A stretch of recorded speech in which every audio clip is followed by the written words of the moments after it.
Assalamualaikum warahmatullahi wabarakatuh. Selamat datang di channel Kang Selamat. Kali ini Kang Selamat akan menceritakan sebuah kisah yang berjudul Jagat Skor Demi Dua. Ketika mereka menuntut haknya dari alam manusia. Cerita ini ditulis oleh Dio Seta, dan sebelum kita masuk ke ceritanya, buat kalian yang belum subscribe channel ini, tekan tombol subscribe-nya terlebih dahulu dan tekan tombol notifikasinya agar kalian tidak ketinggalan cerita seram lainnya dari Kang Selamat. Dan juga jangan lupa follow Instagram Portal Dimensi. Gak usah berlama-lama lagi, langsung saja kita masuk ke ceritanya. Jagat Skor Demi Dua. Danan mencoba memeriksa salah satu dari kelima warga yang terbaring itu, dan benar saja ia tidak merasakan keberadaan sukma orang itu di tubuhnya. Mungkin pelakunya sama dengan yang menculik Sukma Pale. Bisa jadi, tapi kita jangan gegabah. Bisa ceritain gimana kejadiannya, Bu? Mungkin kami bisa membantu. Eno dan Sapri datang pada kami dengan membawa beberapa gelas kopi hangat. Diminum dulu Mas, saya ceritain tapi agak panjang, ndak apa-apa ya. Hitung-hitung nemenin kami. Iya Mas, jangan buru-buru. Kami bertiga di sini nggak berhenti merinding sedari tadi. Guntur melirik ke arah jendela dan pintu. Mereka sadar bahwa mereka sedang diawasi. Gimana nggak merinding, wong tiga manusia dikelilingi puluhan pocong. Tidak usah diomongin juga tuh. Bu Iin pun menceritakan tentang keberadaan seorang anak bernama Lara Sukma. Ia adalah anak yang lahir di desa ini. Suatu ketika saat berumur 5 tahun, Lara Sukma menghilang begitu saja dan membuat satu desa panik. Hampir satu desa membantu mencari Lara Sukma, namun setelah mencari ke berbagai tempat hingga pesisir laut, Lara Sukma tidak ditemukan. Kedua orang tua Lara Sukma begitu sedih kehilangan anaknya, dan beberapa tahun kemudian kedua orang tuanya pun dikabarkan meninggal di salah satu desa di kaki Gunung Merapi. Warga benar-benar kasihan dengan satu keluarga yang mengenaskan itu. Sampai 3 tahun setelah hilangnya Lara Sukma, Lara Sukma pun kembali. Warga pun kebingungan dengan keadaan itu. Lara Sukma kembali tanpa luka dan ia tidak mengingat apapun. Yang pasti warga kebingungan menjelaskan keadaan kedua orang tuanya pada anak itu. Lara Sukma dirawat oleh seorang nenek yang tinggal sebatang kara, namun perlahan-lahan mulai muncul keanehan dari Lara Sukma. Ia sering tertawa menatap seseorang, dan beberapa saat setelahnya orang itu akan kerasukan dan membuat keributan. Awalnya tidak ada yang sadar akan hal itu, namun saat kejadian itu semakin berulang, mereka pun sadar bahwa semua itu adalah ulah Lara Sukma. Yang kembali saat itu bukanlah anak perempuan kecil yang berasal dari kampung kami, melainkan sosok yang pernah melegenda di tempat ini. Kami warga desa menyebutnya Pemindah Sukma. Pemindah Sukma adalah sosok setan terkutuk yang sempat membuat bencana sejak zaman manusia membabat hutan membangun desa itu. Menurut mereka ada sosok yang meneror leluhur mereka hingga menciptakan wabah yang aneh. Hampir tidak ada luka apapun di tubuh warga pada saat itu, namun mereka kehilangan kesadaran dan tubuhnya kaku. Sukma mereka diambil oleh sosok yang disebut dengan Pemindah Sukma itu. Berkali-kali ritual itu dilakukan, memasukkan tubuh korban ke dalam keranda dan hanya menyalakan satu lampu minyak di setiap satu jasad. Jika beruntung maka sukma mereka akan kembali, tapi jika tidak. Danan pun mulai mengerti tentang apa yang terjadi. Sosok anak kecil itu ternyata merupakan sang Pemindah Sukma yang dikenal sebagai Danyang, yang sudah lebih dulu ada di desa ini sebelum manusia. Kita bantu mereka, Nan. Danan mengangguk, namun saat itu ia memperhatikan Guntur dan Dirga yang masih terlihat lelah. Biar aku dan Cahaya saja yang mencari Lara Sukma. Kamu tolong jaga orang-orang di sini bersama Dirga dan Guntur. Kalian yakin? Iya, biar kami bantu, Mas. Danan menggeleng, kekeh pada pendiriannya. Kita mengatur tenaga kita. Kalau kita semua sampai kelelahan, kita semua bisa diincar dengan mudah. Dan pocong-pocong di luar, harus ada yang menjaga orang di ruangan ini, Tur. Guntur dan Dirga mengerti, mereka sadar bahwa tidak ada yang salah dari ucapan Danan dan Cahyo saat itu. Danan dan Cahyo pun berpamitan dan meninggalkan mereka untuk mencari sosok anak bernama Larasukma itu. Sudah ada sang penguasa pantai selatan, tapi masih ada Dan yang sekuat ini di desa ini. Apa dia tidak takut? Kalau dia bisa menghindari pengawasan beliau, dia pasti bukan makhluk biasa. Bermodalkan sebatang obor, mereka berjalan melalui jalur yang bersisian dengan warga. Mereka harus mencari di tempat di mana warga tidak menyadarinya. Tunggu. Danan berhenti sejenak saat melewati jalur sungai. Ia menyadari keberadaan sesuatu yang tertutup oleh ilalang. Kuburan. Danan mengiyakan. Ia pun menunduk dan memeriksa kuburan yang sudah tidak dikenali lagi itu. Mungkin kuburan warga yang sudah tidak punya kerabat. Mungkin saja, tapi entah mengapa aku merasa ada yang janggal dengan kuburan ini. Walau berkata begitu, Danan tidak menemukan keanehan apapun dari kuburan itu. Ia pun memutuskan untuk melanjutkan pencarian. Walaupun Danan dan Cahyo tidak saling berkomunikasi, mereka menyimpan firasat yang sama. Sejak tadi mereka merasa ada seseorang yang mengawasi mereka. Awalnya mereka mengira itu adalah sosok pocong-pocong yang mengepung balai desa tadi. Namun ternyata saat sudah keluar dari wilayah itu, mereka tetap merasakan hal yang sama. Dari jauh tiba-tiba terdengar suara teriakan yang keras. Danan dan Cahyo mengarahkan obor mereka ke asal suara itu dan mendapati keberadaan warga desa di sana. Itu, bocah itu Larasukma. Cahyo menyadari bahwa suara teriakan itu adalah seorang warga yang kerasukan saat tengah berhadapan dengan Larasukma. Dari jauh ia melihat sekumpulan warga yang panik, salah satu dari mereka kerasukan. Danan dan Cahyo pun berlari mendekat. Ia pun menyadari sosok Larasukma sebenarnya. Di balik tubuh anak perempuan yang polos itu, ada sosok wanita bertubuh kelabang yang tertawa menyaksikan warga yang ketakutan itu. Jadi itu sosok pemindah sukma, siluman kelabang. Entah, Jol. Yang penting kita tolong warga dulu. Warga yang panik pun semakin geram. Mereka mengangkat senjatanya masing-masing ke arah Larasukma. Mereka bersiap menyerang anak itu, namun Cahyo dan Danan khawatir akan keselamatan mereka. Yang mereka lawan sebenarnya adalah makhluk yang begitu mengerikan. Hentikan! Dari jauh Larasukma sudah memberi isyarat yang membuat pocong-pocong berkumpul mengepung warga. Anak kecil itu tersenyum dengan licik seolah sudah merencanakan sesuatu yang jahat.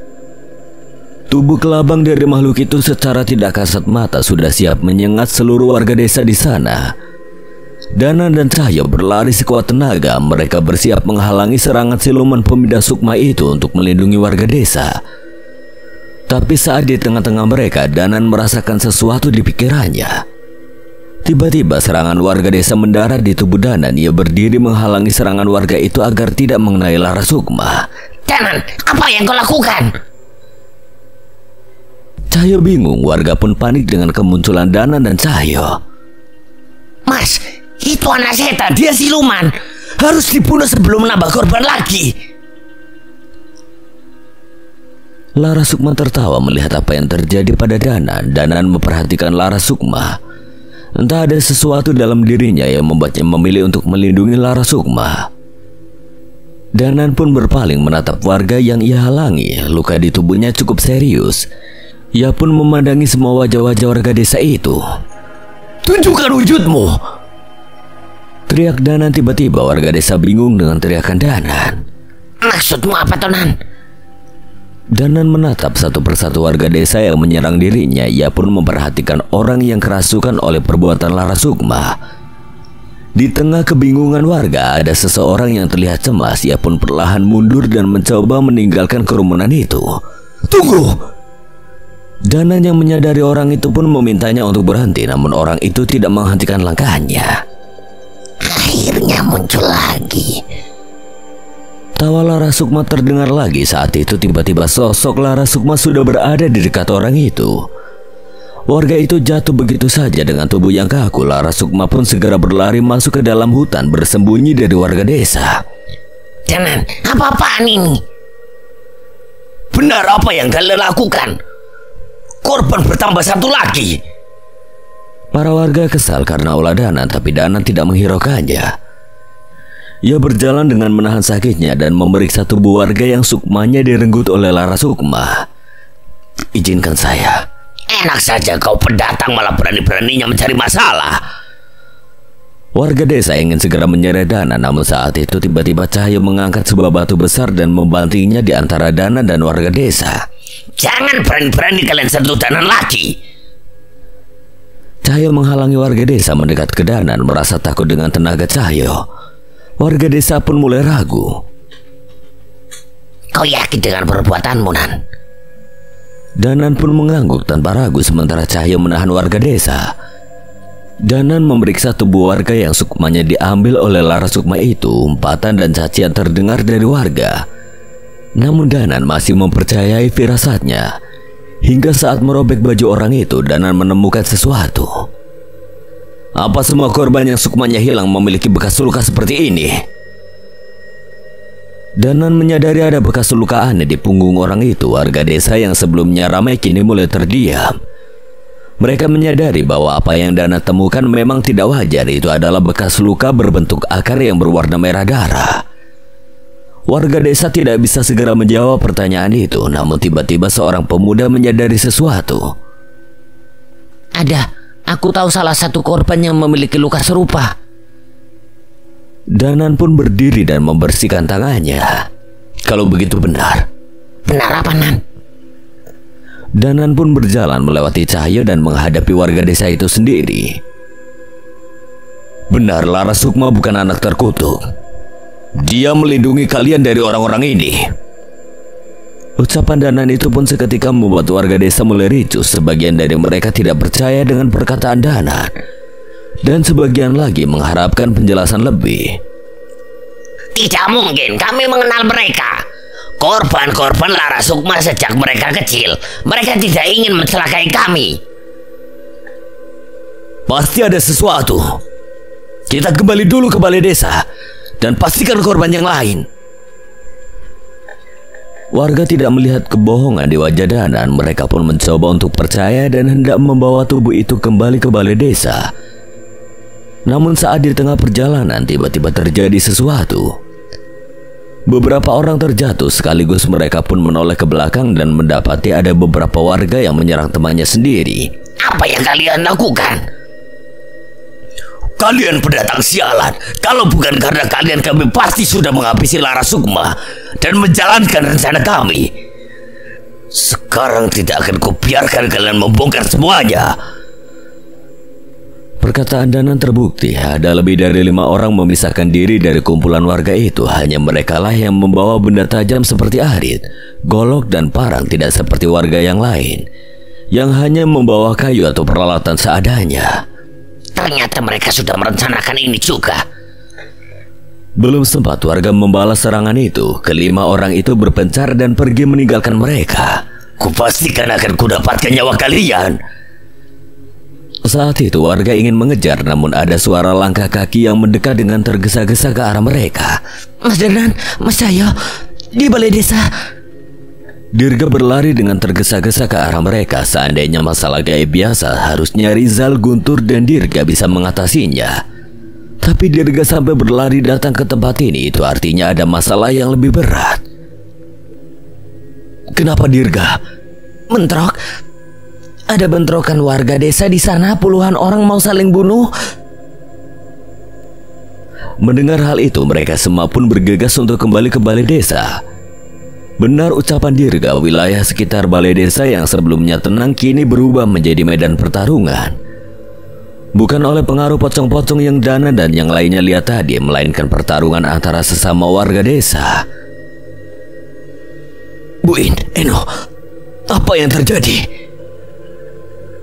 "Tidak tahu, Mas. Tiba-tiba ada beberapa warga yang datang ke balai desa dan bilang mau membawa pergi kelima korban ini. Saat ditolak, mereka malah ngamuk dan ingin membakar balai desa." Cahyo memperhatikan beberapa orang yang membawa senjata tajam. Ia bergerak dengan cepat menghadang serangan salah satu dari mereka dan mencoba merobek pakaian yang dikenakan. "Brengsek, apa ya kau?" Belum sempat membalas Cahyo, sebuah pukulan keras menghantam wajah orang itu hingga tidak sadarkan diri. "Danan!" Saya memanggil Danan menunjukkan hal yang sama dengan apa yang ia temukan tadi, luka berbentuk akar berwarna merah. Bu Iin, apa Bu Iin pendatang di desa ini? Ibu sudah lama di sini, hampir 20 tahun. Kalau mereka? Mereka sepertinya sudah menduduki desa ini dari zaman orang tua dan leluhurnya. Saat itu Rizal berpikir sejenak, ia seolah mendapatkan satu petunjuk. Danan, apa mungkin mereka yang memiliki bekas luka itu adalah penduduk asli desa ini? Apa mungkin mereka ingin memusnahkan yang bukan bagian dari mereka? Itu konyol, Zal. Eno mendekat ke arah Rizal, sepertinya ia menyadari sesuatu. 30 tahun yang lalu pernah ada kematian massal juga di desa ini. Saat itu orang-orang tua mengatakan bahwa kematian itu adalah ulah tentara yang menghabisi para pengkhianat negeri. Eno mencoba menyampaikan apa yang ia tahu, tapi perkataannya tidak berlanjut lagi. Mereka ingin memanen apa yang sudah mereka tanam selama 30 tahun ini. Tiba-tiba suara anak perempuan terdengar di antara Rizal dan Danan. Larasukma, bagaimana kamu bisa ada di sini? Larasukma tidak menjawab, ia masih tersenyum dengan anggun sambil menatap bentrok warga di malam hari itu. Desa ini dibangun oleh segelintir orang. Mereka bukan pengembara tapi orang-orang yang diasingkan. Para penghuni awal desa ini adalah para pendosa yang menjalin hubungan dengan yang telah mati. Larasukma dengan tingkah anggunnya menceritakan sesuatu yang tidak masuk di akal. Ia menceritakan bahwa orang-orang itu adalah orang-orang yang menjalin kehidupan dengan mayat. Mereka menggunakan jasad manusia sebagai korban penumbalan, bahan makanan, hingga melampiaskan hasrat seksual mereka. Hubungan terkutuk dengan mayat itu membuat mereka memiliki keturunan yang dikutuk. Tanda-tandanya adalah bekas luka berbentuk akar merah yang sudah ada sejak lahir di punggung atau bagian tubuh belakang mereka. Mereka lahir tanpa perasaan ataupun ikatan. Mereka menikah dengan sesama bagian dari mereka agar melahirkan anak yang sejenis dengan mereka. Walau terlihat berbaur dengan warga, mereka benar-benar benci dengan yang bukan bagian dari mereka. Mereka memang hidup berbaur bersama warga baru dan pendatang. Tapi tiap 30 tahun sekali mereka akan membersihkan desa mereka lagi dan memastikan hanya keturunan mereka lah yang menempati desa ini. 30 tahun? Benar memang tidak ada warga desa pendatang yang lebih dari 30 tahun di desa ini. Semuanya sudah mati pada tragedi militer itu. Ucap Bu Iin, entah mengapa ucapan Larasukma terdengar masuk akal saat itu. Larasukma mencoba menceritakan bahwa mereka penduduk asli sudah menyimpan rencana untuk melakukan pembersihan. Setiap jasad warga desa yang mati akan menjadi pemuas nafsu dan korban bakaran untuk mereka. Bahkan hingga sampai keturunan yang sekarang, mereka masih melakukan perbuatan tabu itu dengan mayat. Berarti kuburan yang tertutup ilalang itu. Rizal menoleh ke arah Danan dan Danan mengangguk sepakat. Terus gimana, Nan? Mereka manusia kan? Masa kita harus pakai ilmu kita untuk melawan mereka? Kalau kebablasan bahaya. Larasukma berjalan ke arah bentrokan warga itu. Tenang saja, kalian sudah lolos ujian Kanjeng Ratu. Sekarang kalian tidak perlu ikut campur lagi. Saat anak perempuan itu berjalan ke tengah-tengah pertarungan warga itu, tiba-tiba warga penduduk asli itu berhenti. Apa itu? Pocong! Itu pocong! Ratusan! Mereka ketakutan dengan sosok pocong yang tiba-tiba terlihat memenuhi desa itu. Warga yang lain bingung, mereka tidak melihat apa yang penduduk asli itu lihat. Hentikan! Jangan dekat-dekat! Larasukma sudah mengumpulkan roh-roh dari orang-orang yang mati 30 tahun yang lalu untuk membalaskan dendam mereka. Pocong-pocong itu sudah menanti saat-saat ini di mana mereka mengambil alih tubuh para penduduk asli itu dan membuat mereka berlari masuk ke dalam hutan. Larasukma, apa yang mereka lakukan? Danan menyadari sesuatu yang mengerikan. Pocong-pocong itu merasuki orang-orang itu dan membawa mereka ke atas tebing. Jangan ikut campur, Danan. Ini adalah karma mereka. Walaupun para penduduk asli itu adalah manusia yang terkutuk, namun Danan masih ragu apakah mereka pantas mati seperti ini. Mereka manusia, Nan. Selama mereka masih hidup, mereka masih bisa bertobat. Cahyo sepakat dengan Danan, namun saat itu tiba-tiba Danan, Cahyo, Rizal, Guntur, dan Dirga tidak dapat bergerak. Jangan kelewatan Kanjeng Ratu membawa kalian ke tempat ini hanya untuk menguji kalian. Takdir manusia terkutuk itu adalah mati. Mereka tidak memiliki hati dan pikiran seperti manusia pada umumnya. Membiarkannya hidup hanya akan mengorbankan lebih banyak nyawa. Saat itu Larasukma terlihat lebih berkarisma dan berwibawa. Ia tidak seperti bayangan sosok siluman kelabang yang mereka lihat sebelumnya. Siapa kau sebenarnya?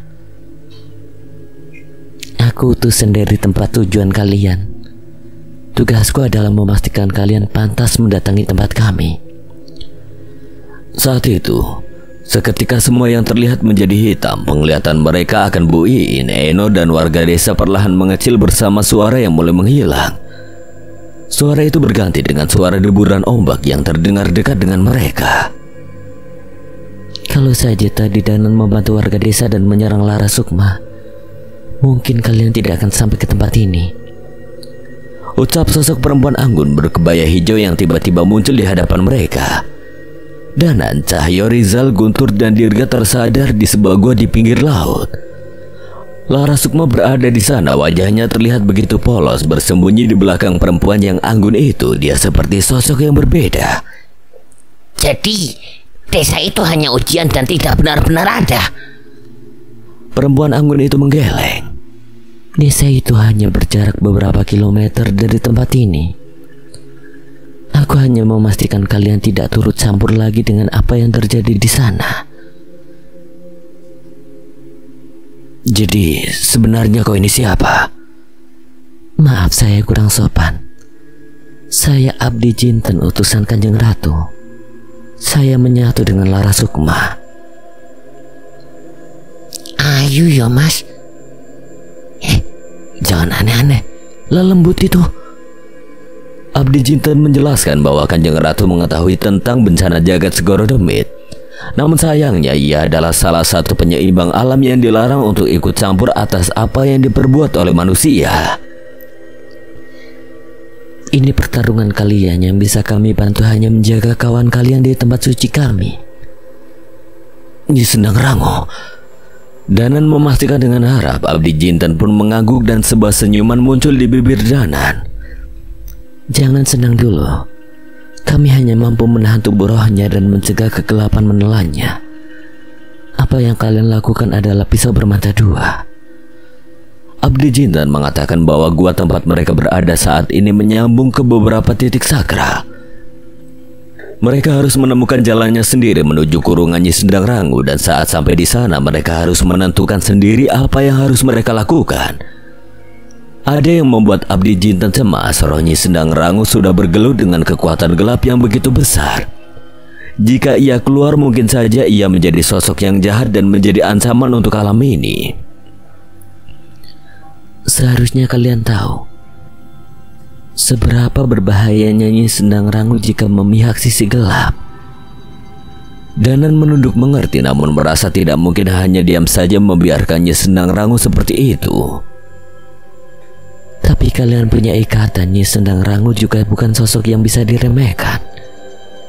Kanjeng Ratu percaya kalian bisa menyelamatkannya. Cahyo menepuk pundak Danan. Ia pun merasakan perasaan khawatir yang sama. Terima kasih Abdi Jinten. Akan kami coba ambil resikonya. Abdi Jinten pun mengangguk. Ia menoleh ke arah Larasukma dan memberinya isyarat.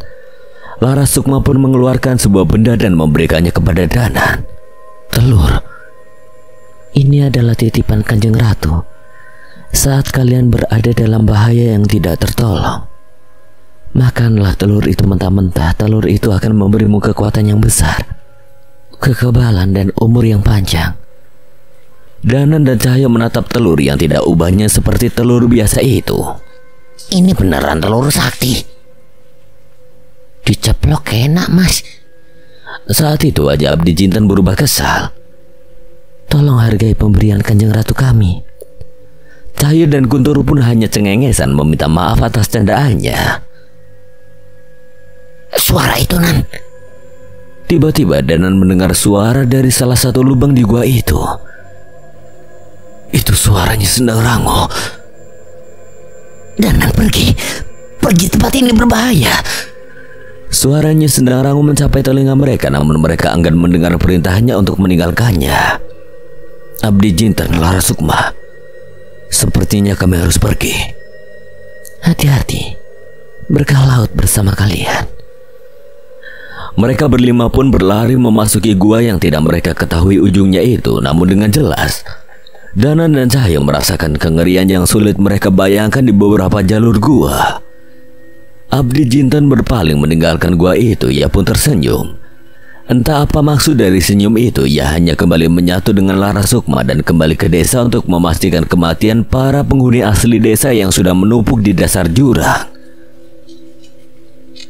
Dua orang pendaki tertegun saat hendak tengah terpisah dari kawanannya. Malam itu bulan purnama bersinar terang dengan kabut putih yang samar-samar menyelimuti hutan di sekitarnya. Mereka yakin saat malam telah berlalu, teman-temannya pasti akan menemui tim SAR dan mencari mereka. Tapi sebelum itu terjadi, setidaknya mereka harus bisa bertahan dulu di malam yang begitu dingin. Mereka memutuskan untuk membuka tenda di salah satu sisi hutan. Mereka menilai jika mereka tidak berpindah posisi, mereka mungkin akan lebih mudah untuk ditemukan. Namun baru beberapa saat ketika mereka mulai memasang tenda, mereka dikejutkan oleh sosok yang terlihat dari jauh. Api, itu bola api, ucap seorang pendaki yang menyadari pemandangan aneh di langit hutan saat itu. Mana, tidak ada. Ngigo kamu. Itu loh, jelas, Bah. Saat ingin menunjuknya, pemuda itu terdiam saat ia tidak lagi melihat bola api itu. Gak ada kan? Temannya memastikan tidak lagi dapat menunjukkan apa yang ia lihat. Ia pun memilih untuk menutup mulut dan bergegas membangun tenda mereka. Tapi kamu tahu kan mitos di gunung ini yang katanya gunung itu punya penunggu nenek-nenek yang suka menampakkan diri ke pendaki? Ya tahu, tapi mending tidak usah dibahas. Kalau tersesat tuh mikir yang baik-baik aja. Tenda mereka telah selesai didirikan. Setelah merapikan peralatan, mereka ingin segera beristirahat. Namun sebelum sempat masuk ke tenda, mereka mendengar suara langkah kaki yang mendekat dari balik kabut. Dengar gak? Iya, ada orang. Dengan berhati-hati mereka pun menyorot senter ke arah asal suara itu. Namun saat suara itu semakin mendekat, cahaya senter itu menunjuk keberadaan sosok nenek-nenek dengan wajah yang sudah begitu tua tepat di hadapan mereka. Setan! Setan! Mereka pun melarikan diri ke arah lain. Namun tidak jauh dari tempatnya, cahaya senternya menyorot pada keberadaan beberapa orang yang berjalan dengan menandu sesuatu seperti keranda. Itu apa lagi? Wajah mereka benar-benar pucat. Mereka mencari arah yang aman, namun alih-alih mendapatkan rasa aman, mereka justru mendengar suara nyanyian sayup-sayup dari balik kabut. Saat menoleh, mereka mendapati suara itu berasal dari sosok pria kurus yang menari-nari sambil menggendong sosok nenek yang buta. Seketika mereka pun ketakutan dan kehilangan kesadaran. Eladalah, kok ada orang pingsan di sini? Salahmu, Nyai. Dia kaget pas senternya ngarah ke Nyai. Enak saja. Dia ketakutan ngelihat sisar ditanduk kayak iring-iringan orang angkut mayat. Salahmu ini, Sar. Saya sudah melihat mereka dari tadi. Salah satu dari mereka sudah ketakutan duluan saat ngelihat beli wajah memastikan jalur dengan wujud bola api. Sudah, Kang Jawir saja yang salah. Kayaknya teh pantun Kang Jawir terlalu serem sampai mereka takut. Bajiwo dan Beli Wajah pun memindahkan tubuh kedua pemuda itu ke dalam tenda. Ya sudah, mereka cuma pingsan. Kita buatin api unggun saja biar mereka tidak kedinginan. Hehehe, baru lihat nenek-nenek saja sudah takut. Setelah memastikan kedua pemuda itu dalam keadaan aman, mereka pun kembali melanjutkan perjalanan. Mereka tidak sadar manusia manapun yang melihat nenek-nenek tua di tengah gunung, orang yang ditandu, bola api yang melayang hingga tarian aneh Kang Jawir pasti tidak akan bisa tenang. Lain kali kalau ketemu pendaki biar saya yang maju duluan. Sepertinya cuma saya yang terlihat paling normal di sini. Terserah kau, Jiwo.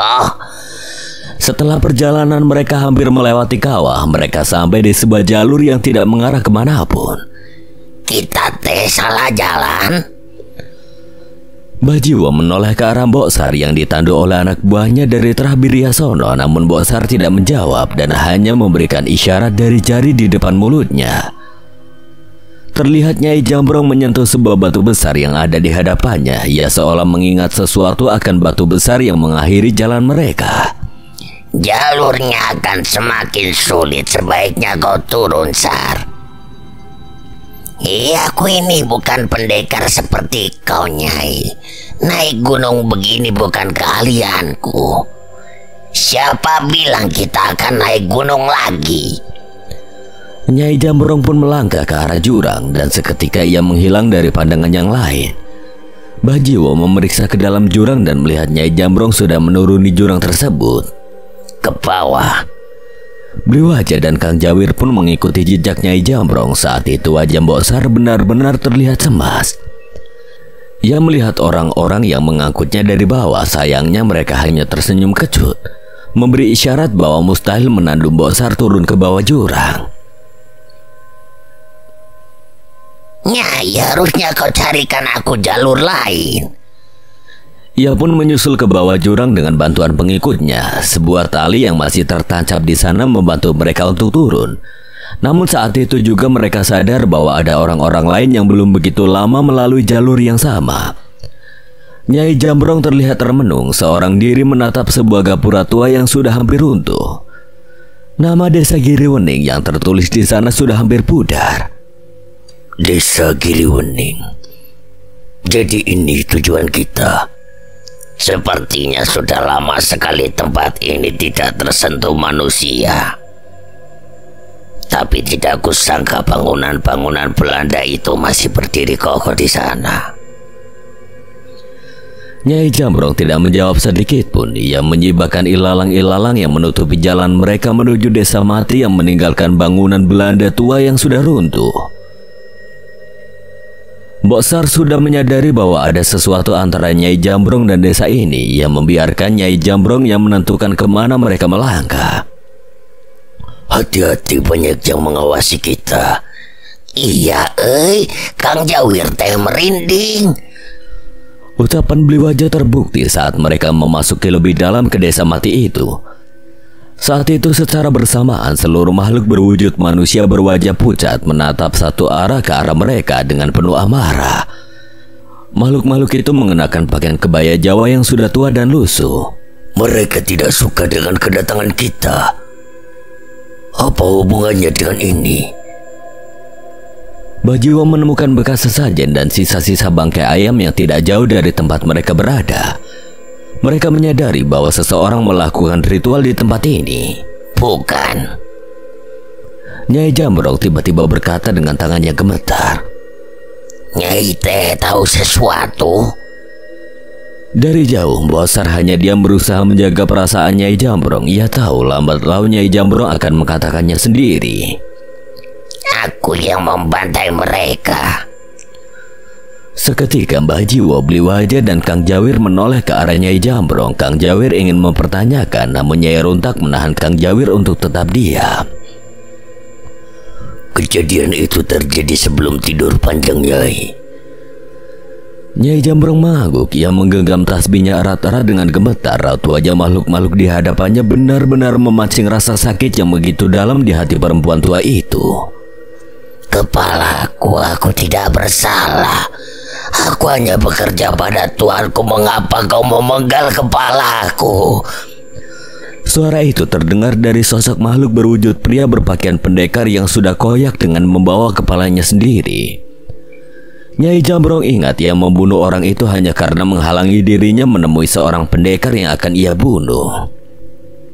Aku bunuh diri karena suamiku mati di tanganmu, ucap sosok roh perempuan yang masih menggantung di salah satu rumah itu. Mereka membantai kami setelah semua pendekar di desa ini kuhabisi. Mbok Sar pun akhirnya mendekat dan mengelus punggung Nyai Jambrong. Ia tidak berkata apapun karena ia tahu tidak ada kata apapun yang bisa diucapkan dalam situasi ini.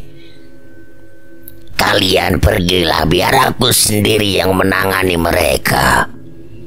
Tidak bisa, Nyai. Mereka roh pembawa dendam. Di antara mereka pasti ada yang tidak mudah ditaklukkan. Pergi saja, ini masalahku. Saat beliau wajah mencoba meyakinkan lagi, Mbok Sar menahannya. Ia memberi isyarat untuk mempercayakan ini pada Nyai Jambrong. Kami tidak pergi, kami hanya akan menunggu sedikit di depan. Jangan pernah berpikir untuk mati. Nyai Jambrong tidak menjawab. Ia hanya merunduk termenung di antara pandangan setan-setan yang menghakiminya itu. Manusia terkutuk, harusnya kau yang mati. Sosok roh pendekar bertangan satu mendatangi Nyai Jambrong dan mencakar wajahnya hingga berdarah, dan Nyai Jambrong hanya diam. Tempatmu di neraka jahanam. Setiap darah kami akan berteriak mengutukmu. Satu lagi sosok setan dengan wajah yang rusak menyerang Nyai Jambrong. Ia mencekik sosok nenek yang tengah bergelut dengan hatinya itu. Kuserahkan penghakimanku pada penciptaku. Saat itu juga seluruh setan-setan di desa itu berlari menggila bersiap mengoyak dan menghabisi tubuh nenek tua itu. Tapi Nyai Jambrong hanya duduk bersila di tanah sambil menggerakkan jarinya di butiran tasbih. Suara doa-doa dan ayat-ayat suci mengalun dari bibir perempuan tua yang telah membantai seluruh isi desa itu.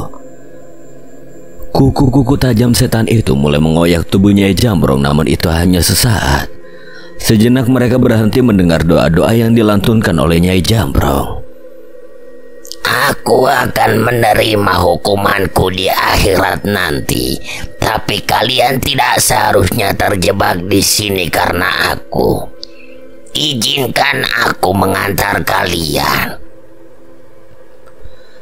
Setan-setan itu terhenti dan menatap Nyai Jambrong dengan bingung. Sosok yang begitu bengis yang membantai dirinya kini duduk membacakan doa untuk mereka. Tidak adil, tidak adil. Kau membunuh kami, mengapa doamu didengar? Penghakiman dosa adalah hak penciptaku. Begitu juga tentang doa-doaku. Hanya dialah yang memutuskan ujung dari doa-doa untuk kalian. Sebagian roh yang tidak terima masih berusaha menyerang tubuh tua itu, namun sebagian dari mereka tersentuh dengan lantunan ayat-ayat suci yang dibacakan oleh Nyai Jambrong. Satu persatu dari mereka pun perlahan menghilang dari alam ini dan mencapai tempat di mana mereka seharusnya berada. Aku tidak akan memaafkanmu, ucap sosok pendekar yang menenteng kepalanya sendiri di hadapan Nyai Jambrong. Dosaku memang tidak termaafkan. Saat itu aku mati.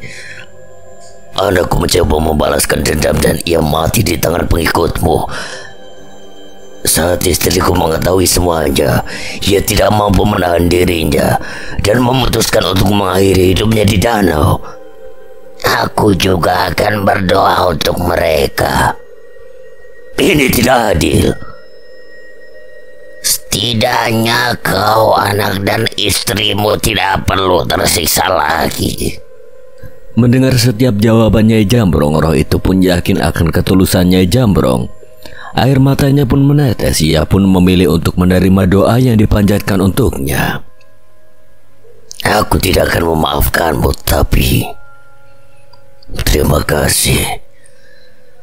Sosok itu pun menghilang dari pandangan Nyai Jambrong. Sosok roh-roh mengerikan yang penuh dendam itu pun menghilang dari desa Mati Giriwening. Mereka meninggalkan seorang nenek tua yang tidak mampu lagi menahan tangisnya. Ia menangis sesegukan mengingat dosa-dosa yang telah ia lakukan di masa lalu. Bahkan luka-luka yang memenuhi tubuhnya pun tidak berarti apa-apa dibanding rasa sakit yang ada dalam hatinya. Kang Jawir teh iri sama Nyai Jambrong? Iri kenapa, Kang? Kang Jawir teh iri Nyai Jambrong diberi kesempatan bertobat seperti ini? Beliau aja mendekat setuju dengan Kang Jawir. Benar, Kang. Sudah sewajarnya setiap manusia iri dengan setiap air mata Nyai Jambrong yang menetes saat ini. Ada pengampunan di setiap tetes air matanya. Bosar mencoba menahan tangisnya, namun ia pun tidak mampu. Setidaknya ia bersyukur temannya itu mendapatkan hadiah yang begitu besar dari Tuhan saat mendatangi tempat ini. Tempat yang mengorek lukanya begitu dalam. Di sebuah gua laut selatan bermodalkan cahaya senter seadanya, Dana dan yang lainnya menyusuri gua yang begitu gelap. Ia masih bisa mendengar suara ombak yang menghantam dinding gua dari luar. Tidak nyangka ada gua yang sedalam ini. Banyak tempat-tempat seperti ini yang disembunyikan dari mata kita, Tur. Makanya banyak cerita soal desa gaib atau pasar setan. Bener juga, tapi makin dalam kok makin bikin merinding ya. Dirga mulai merasakan sesuatu. Dari jauh mereka menyadari sesuatu yang berterbangan di dalam gua itu. Kelelawar? Sepertinya. Cahyo merasa ada yang aneh dengan kelelawar-kelelawar itu. Ia maju semakin dalam dan mendapati wujud sebenarnya dari hewan-hewan yang terbang di hadapannya itu. Bukan kelelawar. Cahyo bersiap-siap di salah satu sudut gelap dan melompati salah satu dari hewan itu. Apa ini, Mas? Ini seperti burung gagak. Tapi kenapa tidak ada kepalanya? Pertanyaan Guntur itu seketika membuat Dirga, Danan, dan Rizal menghampiri hewan yang ditangkap oleh Cahyo itu. Kemunculan makhluk seperti ini berarti menandakan kita sudah memasuki batas antara alam manusia dan alam roh. Benar, Mbah juga pernah cerita tentang dunia roh di mana hewan aneh, siluman, dan berbagai makhluk aneh tinggal di sana. Mungkin saja kita akan menemukan sesuatu yang aneh lagi setelah ini. Mereka pun melanjutkan perjalanan di gua yang gelap itu. Selain suara mereka, hanya ada suara ombak yang mulai menghilang dan tetesan air. Aku tidak nyaman di tempat ini, Mas. Guntur mulai cemas. Semakin dalam udara di sana semakin menipis. Namun mereka belum menemukan sama sekali petunjuk keberadaan Nyi Sendang Rango. Apa kita tersesat? Aku sudah memastikan kita belum menemukan percabangan jalur sejak tadi. Beberapa saat setelah melewati seorang makhluk berwujud gagak tanpa kepala itu, mereka terhenti dengan sosok lain yang menghadang di hadapan mereka. Tunggu. Danan menghentikan semuanya. Ada sosok berwujud perempuan berpakaian kebaya lusuh menari-nari seorang diri di dalam gua. Ia menggumamkan sendiri tembang yang mengiringi tariannya. Mas, itu... Guntur mencoba mencari tahu, namun Danan menahannya untuk berbicara. Ia memberikan isyarat pada mereka untuk lebih tenang. Benar saja, saat menyadari keberadaan mereka, perempuan yang menari itu menoleh, namun ia tidak membalikkan badannya. Kepala penari itu menoleh hingga suara tulang-tulang lehernya terdengar. Wajah itu pun kini sejajar dengan punggungnya. Danan dan yang lainnya pun gemetar saat melihat wajah penari itu. Seluruh wajahnya dipenuhi mata dan satu mulut yang penuh darah. Dia memakan gagak itu. Sekali lagi Danan meminta Guntur untuk diam. Dia benar-benar yakin bahwa tidak mengusiknya sekarang adalah keputusan yang tepat. Merasa tidak ada ancaman dari Danan dan yang lainnya, sosok itu pun kembali menari meninggalkan mereka. Kegelapan gua pun menghilangkan sosok itu dari pandangan Danan dan yang lain. Rizal menghela nafas lega setelah memastikan makhluk itu telah pergi. Aneh wujudnya seperti itu, tapi aku merasa sesuatu yang sangat berbahaya darinya. Tidak heran. Kita berada di kawasan laut selatan. Makhluk-makhluk di sini setidaknya memiliki kemampuan untuk menjebak manusia dengan memberikan pesugihan, pengasihan ataupun kesaktian. Mereka di tingkat yang berbeda. Kengerian yang mereka rasakan hanyalah permulaan. Semakin dalam mereka melangkah, mereka semakin mencium bau anyir darah yang begitu pekat. Cahyo yang pekat dengan bau menutupi hidungnya dengan sarungnya, sedangkan yang lain berusaha untuk mengalihkan pikirannya dari aroma menjijikan itu. Satu lagi makhluk melintas di hadapan mereka. Mereka sadar bahwa anyir itu berasal dari makhluk itu. Matikan sensornya. Mereka pun mematikan semua sumber cahaya yang menerangi jalan mereka. Rizal menarik Guntur dan Dirga untuk mundur menepi ke sudut tergelap dari gua itu. Sedangkan Dana dan Cahyo bersembunyi sambil mengawasi makhluk itu. Makhluk itu semakin mendekat, bau menyengat pun semakin pekat. Mereka berusaha untuk diam di dalam gua agar tidak harus berurusan dengan makhluk-makhluk itu. Saat semakin mendekat, mereka pun melihat dengan samar wujud dari makhluk itu. Ada wujud makhluk yang seluruh tubuhnya dipenuhi cairan merah seolah ia baru meninggalkan kolam darah yang pekat. Dan suara sesuatu yang diseret itu berasal dari sisa-sisa jasad manusia yang ditarik olehnya. Makhluk itu berhenti tidak jauh dari tempat mereka berlima bersembunyi. Cahyo sudah mengepalkan tangannya, bersiap kemungkinan terburuk. Danan pun sudah memasang kuda-kuda menghadapi apa yang mungkin terjadi. Makhluk itu menoleh ke arah mereka. Hal itu membuktikan bahwa ia sadar dengan keberadaan mereka berlima sejak tadi. Makhluk apa yang kalian cari? Tidak ada makhluk yang mampu memberikan kesaktian dan kedikjayaan seperti aku. Dana dan Cahyo mencoba mencerna ucapan makhluk itu. Rupanya mereka yang datang ke tempat ini adalah orang-orang yang sudah mencapai tingkatan spiritual tertentu dan mendapatkan kesempatan untuk mencari berkah dari dayang-dayang di tempat ini. Tidak, kami sudah menyerahkan hidup kami pada makhluk yang mampu memberikan segalanya. Danan menghadapi makhluk itu menyeringai dalam gelap. Bagian wajah lainnya tidak terlihat dengan jelas, namun Danan mengerti bahwa ia merespon jawaban Danan. Pertahankan keyakinanmu itu. Tidak ada di tempat ini yang pantas untuk ditukar dengan itu.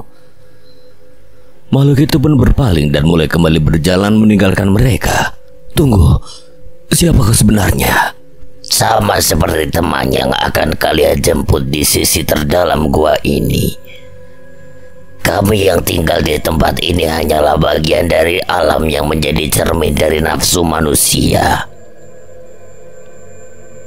Berbeda dengan kalian yang mendapatkan tempat khusus setelah kematian.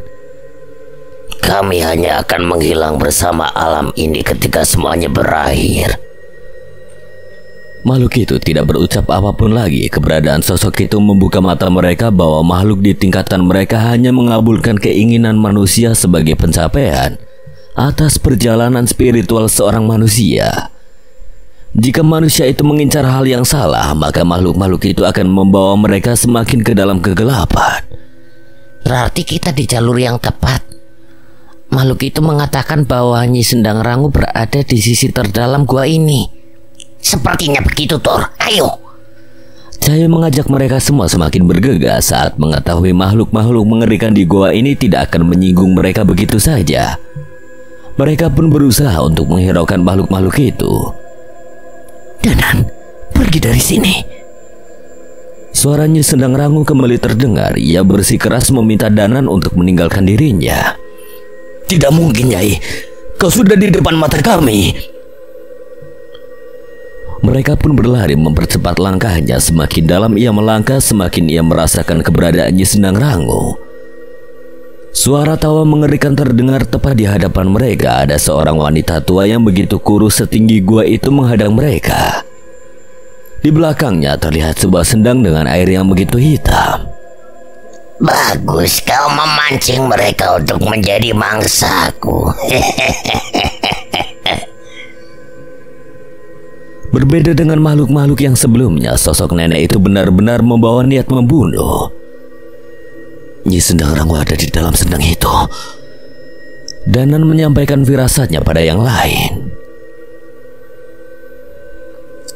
Dia tidak akan pergi kemanapun, Le. Dia akan tetap di sana, membawa orang-orang seperti kalian untuk menjadi mangsaku. Danan tidak peduli dengan ucapan nenek jangkung itu. Ia bergegas untuk menuju sendang hitam di belakang makhluk itu. Tapi sebelum mencapai sendang itu, kabut hitam menyelimuti Danan dan membuatnya lemas dan tidak mampu melangkah. Danan jatuh berlutut dan memuntahkan darah. Urat-urat di tubuhnya mulai terlihat jelas di permukaan kulitnya. Danan! Cahaya melesat dan menarik tubuh Danan menjauh dari makhluk itu. Jangan gegabah. Danan mencoba menghilangkan kutukan itu dari tubuhnya, namun luka gaib yang ia dapat tidak bisa hilang semudah itu. Jangan pernah berpikir untuk melarikan diri. Kabut hitam yang menyerang Danan pun seketika muncul menutupi jalan masuk mereka. Sial, kita tidak bisa mundur. Memang kita tidak ada niat untuk mundur. Danan kembali berdiri. Ia pun membacakan amalan api untuk menyerang nenek tua itu, namun api itu tidak cukup kuat untuk melukainya. Cukup! Cahaya kesal dan mengalirkan tangannya ke salah satu kepalan tangannya. Wanasura! Cahaya melompat ke arah nenek jangkung itu dan menghantamkan pukulan ke arahnya. Sayangnya saat menjangkau nenek itu hanya kabut hitam yang dijangkau oleh Cahaya. Tidak ada gunanya. Nenek itu berubah menjadi kabut hitam dan berpindah posisi. Jangan menyerah! Guntur berteriak memberi isyarat Dirga untuk menyerang nenek itu. Dengan sigap tendangan kedua bocah itu mengarah kepadanya. Tapi sama saja nenek itu berubah menjadi kabut hitam. Nenek jangkung itu menyadari keberadaan Rizal dan tiba-tiba berada di belakangnya. Kau berbahaya. Nenek itu berubah menjadi kabut hitam dan menggerubungi tubuh Rizal. Rizal pun kesakitan, kutukan menyelimuti dirinya. Rizal! Cahaya berusaha menyelamatkan Rizal, namun ia tidak mampu menghentikan kabut hitam itu. Sial! Danan membacakan mantra pada kepalan tangannya dan melepaskan ajian lebur saketi pada sosok nenek itu. Tapi yang terjadi, Rizal justru terpental bersama kabut hitam yang menyelimutinya. Rizal yang menahan rasa sakitnya setengah mati itu mengingat sesuatu. Ia merogoh sakunya mencari sesuatu. Sebuah pisau berukiran aksara Jawa menebas kabut hitam yang mengelilinginya. Kabut hitam itu pun terkoyak dan sosok nenek itu mundur menjauh. Pusaka itu. Pusaka dari Pak Sutarjo. Bagus Rizal. Rizal memaksakan dirinya untuk berdiri. Ia lega saat mengetahui pusaka itu berguna untuk menyelamatkan dirinya. Pusaka itu tidak akan berarti apa-apa. Sebaiknya aku habisi kalian semua sekarang juga. Saat itu juga nenek jangkung itu berubah menjadi kabut hitam dan menyelimuti seluruh sendang hitam itu. Kutukan dari kabut hitam itu pun membuat mereka berlima semakin lemah dan kesakitan. Sial! Cahaya kesal, ia mengamuk dan berusaha menghalau kabut yang merasukinya, namun itu sia-sia. Danan sekuat tenaga berusaha berjalan ke sendang dengan air hitam itu. Jangan Danan, lari!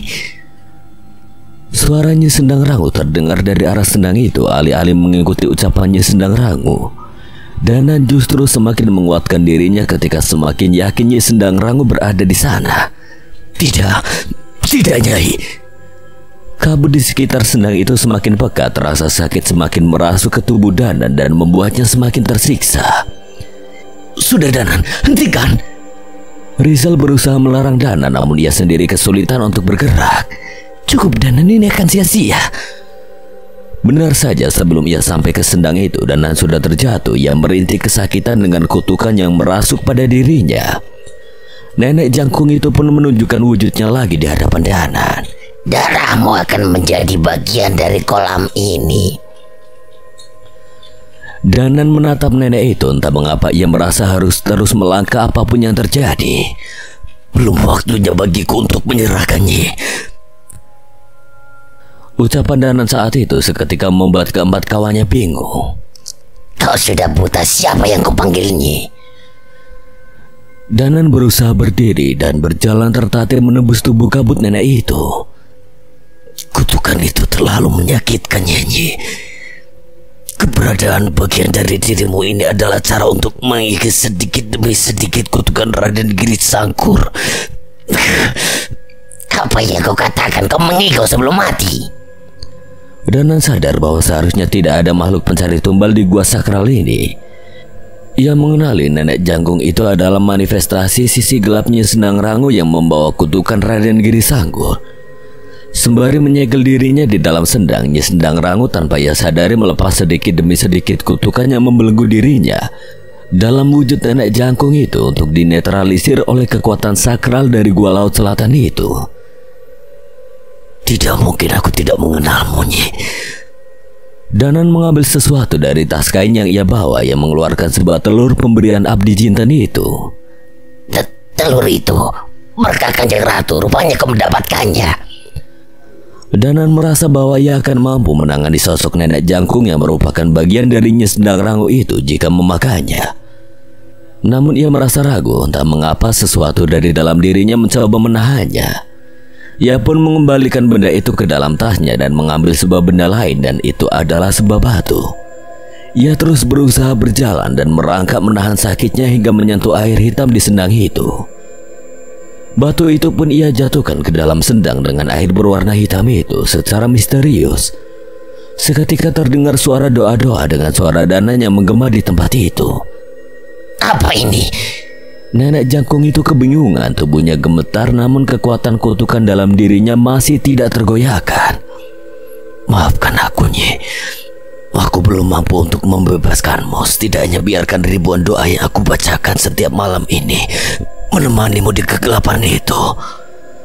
Batu itu muncul ketika Danan melakukan lelaku puasa dan membacakan doa-doa setiap malam untuk Nyi Sendang Rangu. Danan tidak menyangka seluruh doanya terwujud dalam sebuah batu yang bertuliskan doa yang terus ia ulangi itu. Alunan doa Danan yang menggema dari sendang itu mengganggu kabut hitam yang menyelimuti goa. Cahyo memaksa dirinya membawa tubuh Danan menjauh dari sendang. Namun kutukan yang merasuk di dalam dirinya pun membuatnya tidak mampu bertahan. Ia melihat Guntur, Rizal, dan Dirga pun kesulitan mempertahankan kesadarannya. Pergi, kita harus meninggalkan tempat ini.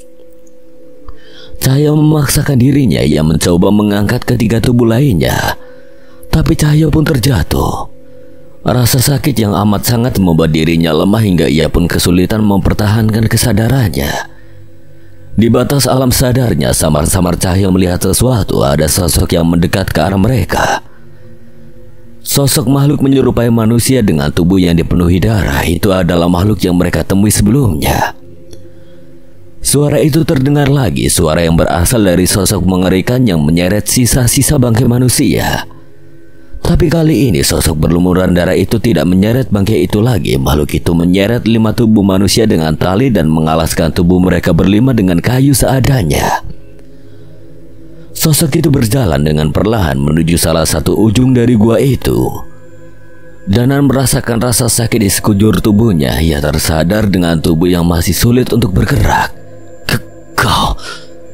Danan menyadari sosok mengerikan yang membawa tubuh mereka berlima itu.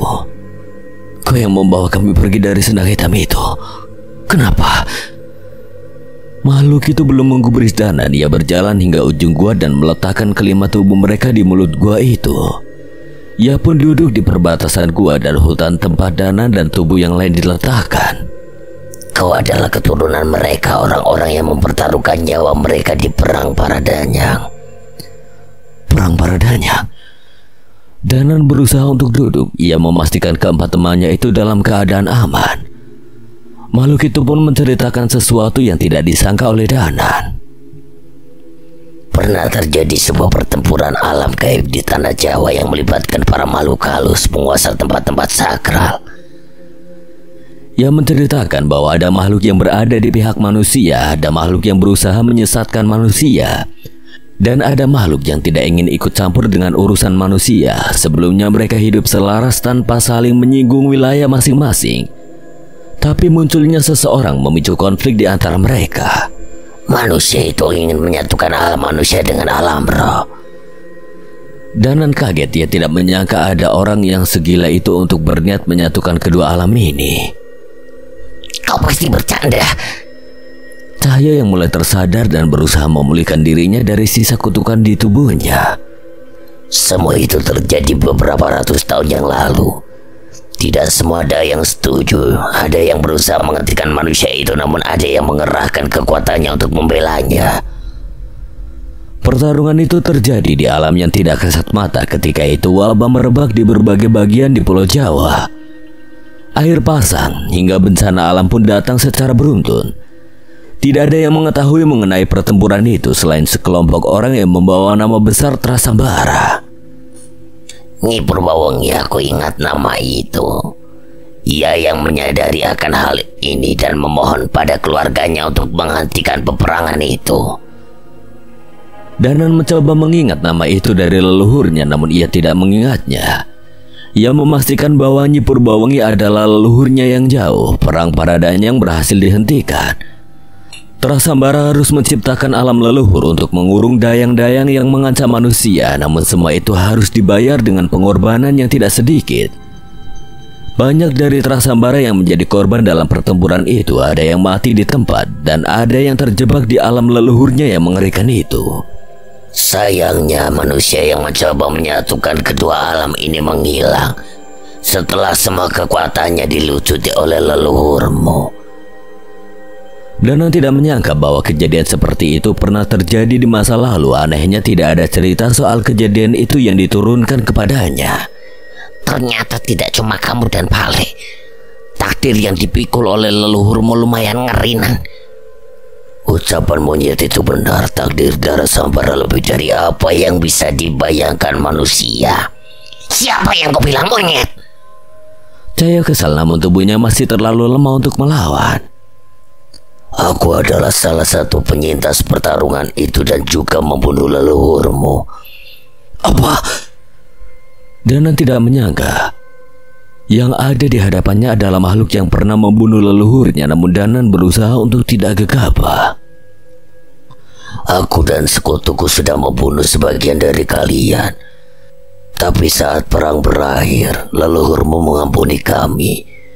Sebagai balas budi aku mendiami kolam darah yang menjadi tempat menyegel kutukan yang menyebar saat peperangan itu. Danan mulai mengerti. Ia yakin leluhurnya paham mengenai keseimbangan alam di mana harus ada hitam untuk menyeimbangkan putih. Dan akan jadi kekacauan jika salah satu sisi dimusnahkan. Makhluk itu pun berdiri meninggalkan tempatnya. Cukup, jangan berani-berani datang ke tempat ini lagi. Di hadapan kalian ada sebuah gua menuju sebuah desa mati. Mereka yang berjalan di takdir yang sama dengan kalian sudah berada di sana. Desa mati? Orang-orang yang berjalan di takdir yang sama. Danan mengernyitkan dahinya, namun saat itu juga ia membayangkan tentang sosok-sosok yang bertarung bersamanya selama ini. Ki,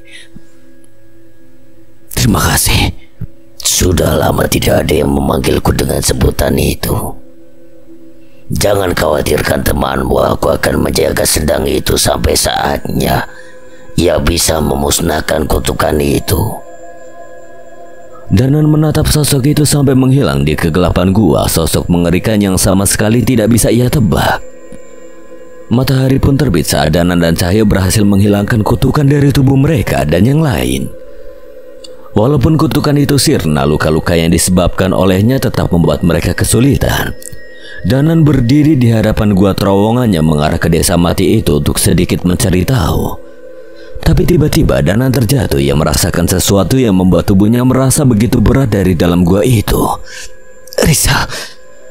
Rizal segera menghampirinya menanyakan apa yang terjadi. Kamu ingat perasaan yang muncul dari dalam terowongan ini? Rizal membuka telapak tangannya dan mencoba merasakan sesuatu dari terowongan itu.